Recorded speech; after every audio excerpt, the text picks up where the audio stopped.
झुलवा बिछाई दे बैसारी डगरी ये तो डोला चढ़ी आवली हमार नगरी। ये तो डोला चढ़ी आवली हमार नगरी। ये तो डोला चढ़ी आवली हमार नगरी।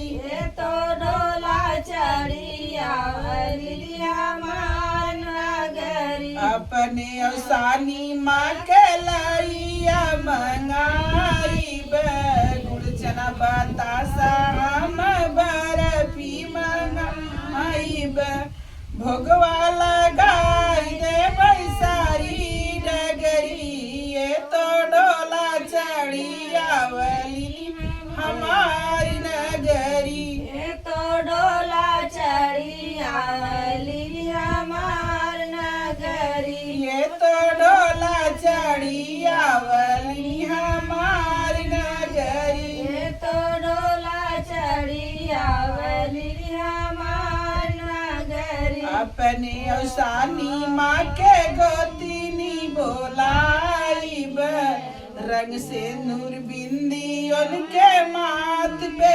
टिकाई पचरा सुनाई दे सारी डगरी ये तो डोला चढ़ी आवली हमार नगरी। ये तो डोला चढ़ी आवली हमार नगरी। ये तो डोला चढ़ी आवली हमार नगरी। ये तो डोला चढ़ी आवली हमार नगरी। मोरी अवसानी मैया बड़ी सुंदरी ये तो डोला चढ़ी आवली हमार नगरी। ये तो डोला चढ़ी आवली हमार नगरी। बोला बोला अवसानी मैया की जय।